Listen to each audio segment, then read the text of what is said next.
The rain fell in relentless sheets that afternoon, as if the heavens themselves were weeping for the man who'd been my anchor through 42 years of storms, both literal and figurative. Robert's funeral was a blur of black umbrellas bobbing like samba crows under the grey sky, the cemetery a sea of muddied grass, and wilted lilies clutched in trembling hands. I stood there in my wool coat, the one he'd always said made me look like a queen, its hem now sodden and heavy, much like my heart. At 68, I'd imagined our golden years stretching out like the sunsets we loved to watch from our porch, lazy evenings, with iced tea and stories retold until they felt new again. But cancer had other plans, stealing him in 6 merciless months, leaving me adrift in a world that suddenly felt too vast and too empty. Our son Max was there, of course, his arm linked loosely through mine, his grip more obligation than comfort. Lena, his wife of 5 years, hovered nearby with a tissue pressed to her nose, her eyes red but dry, as if grief were a performance she could step out of once the crowd dispersed. Friends and neighbors murmured condolences, their words soft and well-intentioned, but they washed over me like the rain, unable to penetrate the numb shell that had formed around my soul. He was a good man, Renata, old Mrs. Hargrove said, patting my hand with her gloved one. The best, I whispered back, my voice cracking like dry leaves underfoot. Robert had been more than good. He was the quiet strength that had held our family together, the one who fixed leaky faucets at midnight and whispered, "I love you," even in his sleep. Without him, I was just me. A widow staring at an open grave, wondering how to fill the void. The service ended with the pastor's final prayer, a solemn invocation that promised reunion in the hereafter, and as the casket was lowered into the earth with a mechanical whine that tore at my insides, I felt a vibration in my coat pocket. My phone, Robert's old flip phone, the one I'd kept because it still smelled faintly of his aftershave. I fumbled it out, expecting a missed call from Diana, my sister in Chicago, who'd promised to check in. But the screen glowed with a text from an unknown number, "I am still alive. Trust no one." The words hit me like a jolt from a live wire, my fingers going cold as I reread them, the rain blurring the screen. Still alive. It made no sense. Robert was gone. I'd held his hand as the monitors flatlined, felt the last ragged breath rattle from his chest. A cruel prank. Some hacker's twisted game. My heart pounded, a frantic drum against my ribs, as the mourners began to drift away, their umbrellas tilting like closing flowers. Max noticed my pallor. "Mom? You okay?" His voice was gentle, but there was an edge to it, a weariness I'd seen more often since Robert's diagnosis, the burden of the strong son role he never quite fit. "Just a message," I murmured, pocketing the phone, not ready to share the absurdity. "Wrong number, probably." Lena shot me a sympathetic smile, her arm around Max's waist. "Grief does strange things. Come on, let's get you home." Home. The word tasted bitter now. Our cozy bungalow on Elm Street, with its creaky porch swing and herb garden Robert had tended like a child. As we drove back in Max's SUV, the wipers slapping rhythmically against the windshield, I stared out at the blurred world, that message looping in my mind like a haunting refrain. "I am still alive. Trust no one." By the time we pulled into the driveway, the rain had eased to a drizzle, the sky a bruised purple promising more tears. Max and Lena insisted on staying, just for a bit, they said, helping me inside with casseroles from the church ladies stacked in their arms. The house smelled of lavender polish and faint cigar smoke, Robert's vice on Sunday evenings, and stepping over the threshold without him felt like crossing into a museum of memories. I hung my coat, the phone burning in its pocket, and excused myself to the kitchen for tea. The kettle whistled like a distant train, and as steam rose in lazy curls, I pulled out the phone again. The message stared back, time-stamped 2:47 p.m., the exact moment the casket touched Earth. No sender name, just digits I didn't recognize. I typed back, "Who is this?" "Robert's gone." Minutes ticked by, the clock on the wall marking each one with a solemn tick. Then, another buzz, "Look in the safe." Behind the garden shed. Password, "Our song." Our song, Moon River, the one we'd danced to at our wedding, his hand warm on my waist, whispering that we'd cross any bridge together. The safe? Robert had a safe. In 42 years, he'd never mentioned one, his trust in me absolute, our finances an open book on the kitchen table each month. But now, doubt slithered in like fog. Trust no one. I glanced toward the living room where Max and Lena murmured over photo albums, their laughter a soft counterpoint to my turmoil, remembering Robert's fishing trips, his bad puns. They loved him, I knew that. But the message, it gnawed at me, a whisper of conspiracy in a day of finality. "I'll be right back," I called, grabbing my raincoat. "Just need some air." Max looked up, brow furrowed. "In this weather?" "Mom, garden," I said, forcing a smile. "Robert's roses need checking." The backyard was a sodden paradise, petals drooping like bowed heads in mourning, the shed a squat shadow at the far end, half hidden by overgrown ivy. My boots squelched in the mud as I made my way there, heart hammering, the drizzle mingling with fresh tears I hadn't realized were falling. Trust no one. The shed door creaked open on rusted hinges, revealing tools Robert had wielded with such care, hammers, shears, a ladder leaning like a forgotten sentinel. Behind it, as promised, a small metal safe, dust-caked and unassuming, embedded in the wall like a secret heartbeat. I knelt, mud seeping through my slacks, and punched in the date of our first dance, June 12, 1965. Click. It opened with a reluctant groan, revealing stacks of cash, crisp hundreds, more than I'd seen in decades, passports in unfamiliar names, a USB drive, and a letter sealed with wax, Robert's initial pressed into it like a lover's kiss.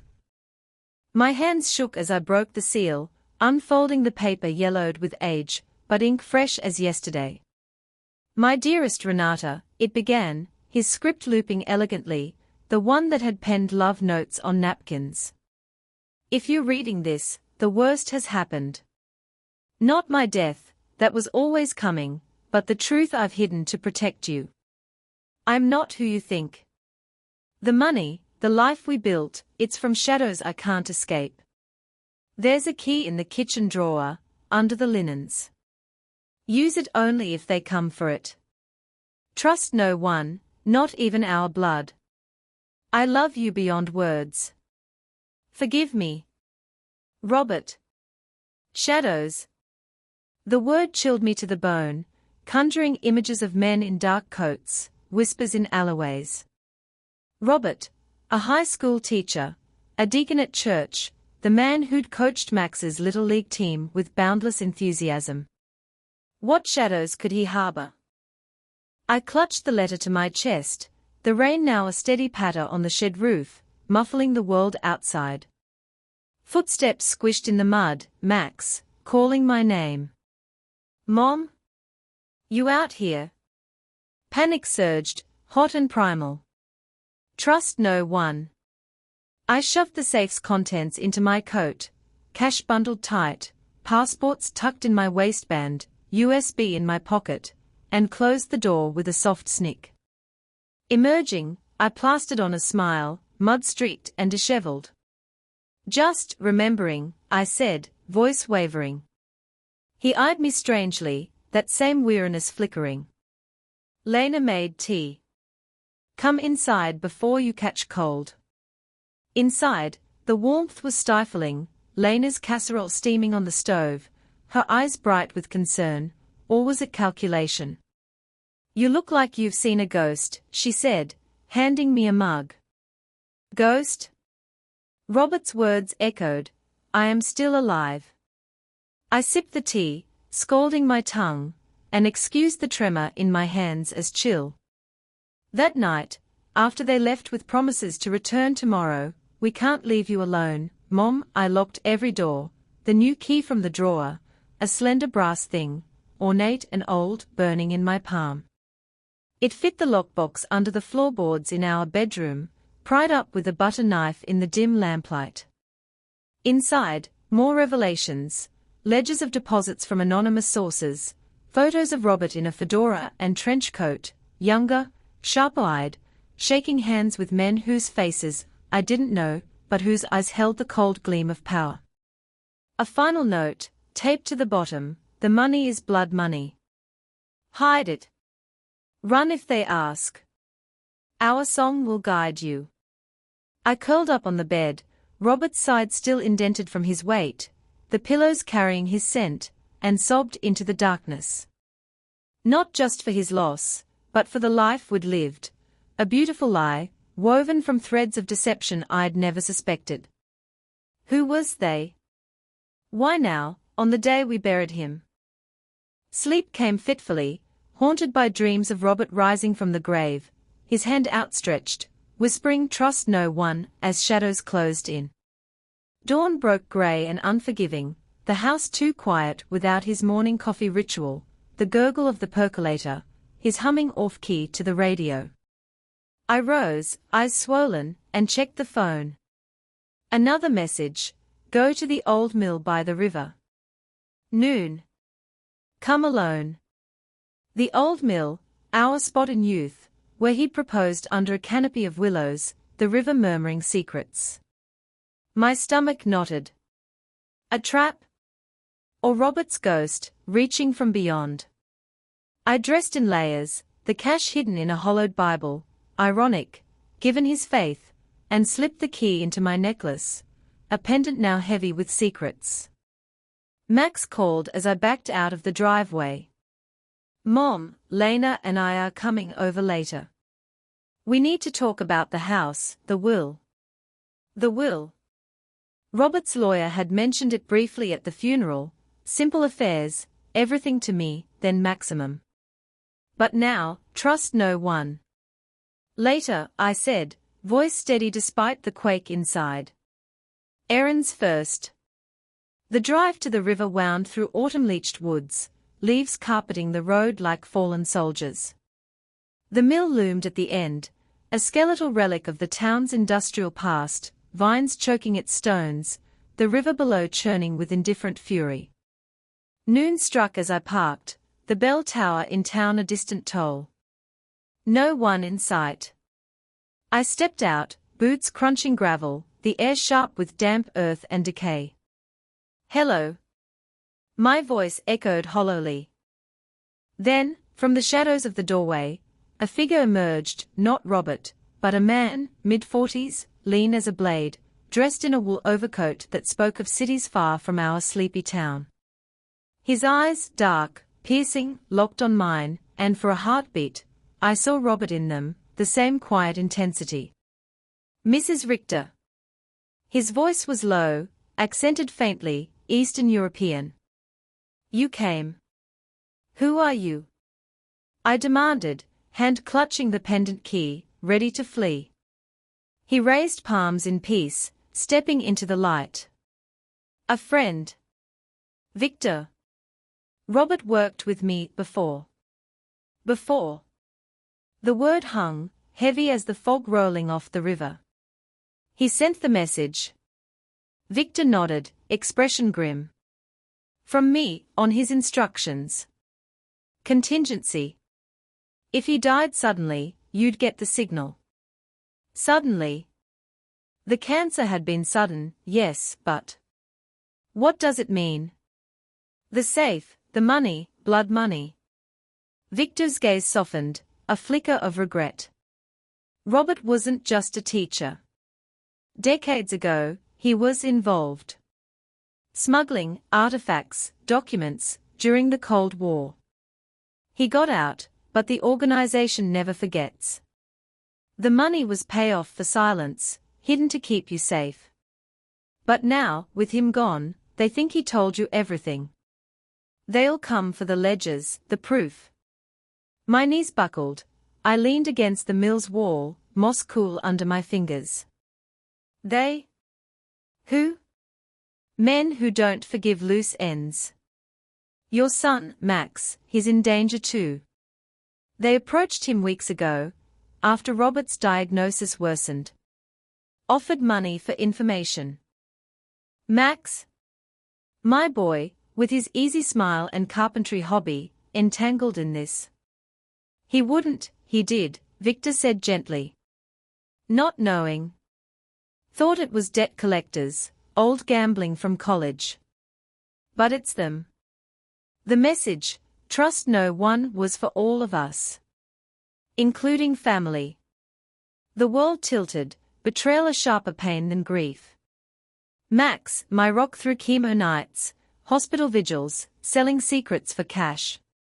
Tears welled, hot and unbidden. Why tell me now? Victor pressed a card into my hand, plain white, a phone number etched in black. Because Robert trusted you with the truth. The key opens a deposit box in Zurich.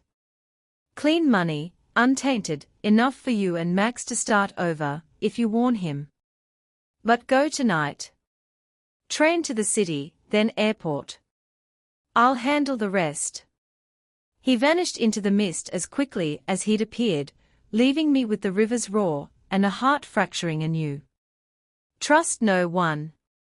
Not even blood. I drove home in a daze, the card burning in my pocket, Victor's words replaying like a dirge. Max and Lena arrived at dusk, bearing takeout and forced cheer. We brought Chinese, Lena said, kissing my cheek. Your favorite? Max set the table, his movements efficient, but his eyes darted, guilty. Mom, about the will. Robert left the house to you, but there's a clause. Debts or something. Debts?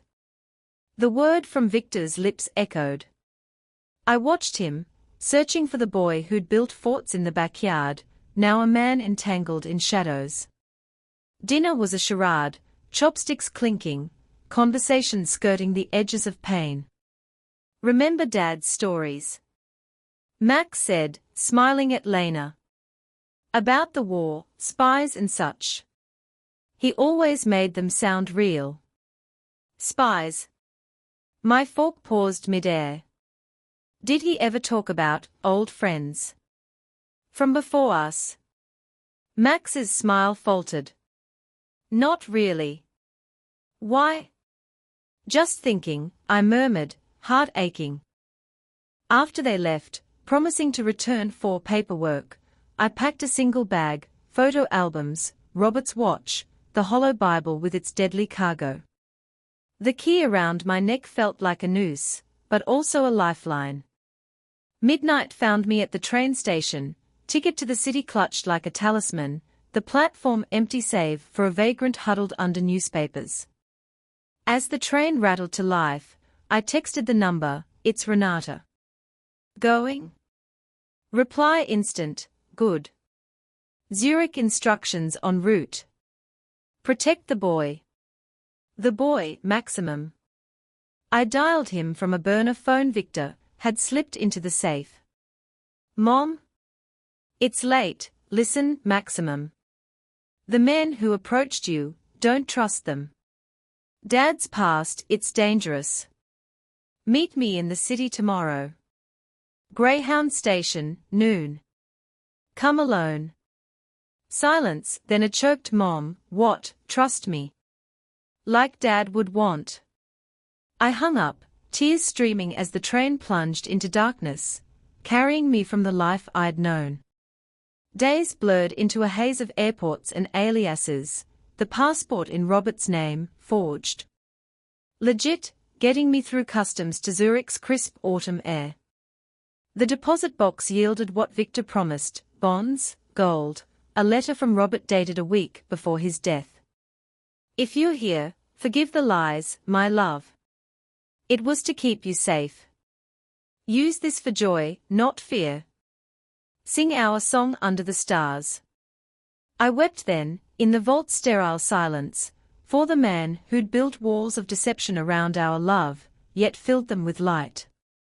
Max arrived 2 days later, hollow-eyed, Lena absent. She didn't want to come, he admitted over coffee in a nondescript cafe. Said it was paranoia. It's not, I said, sliding the letter across. His face crumpled as he read, sobs racking him. The men, they offered to pay Dad's medical bills if I gave info on his contacts. I thought it was nothing, Mom. God, what have I done? We embraced, mother and son, the chasm of betrayal bridged by shared grief. We run together, I whispered. New start. Victor met us that night, arranging papers, a small villa in Tuscany, far from shadows. Robert planned this, he said. For you both. Months later, under Italian sun, Max met a girl with laughter like bells. Lena faded to a painful memory of misplaced trust. I gardened, humming Moon River, Robert's ring on a chain beside the key. The message had been his final gift, life from death, truth from lies. Trust no one, he'd said, but in the end, I trusted love. His. Ours. The one that outlasted graves and ghosts. And in quiet evenings, as stars pricked the sky, I felt him near, whispering, still alive in you.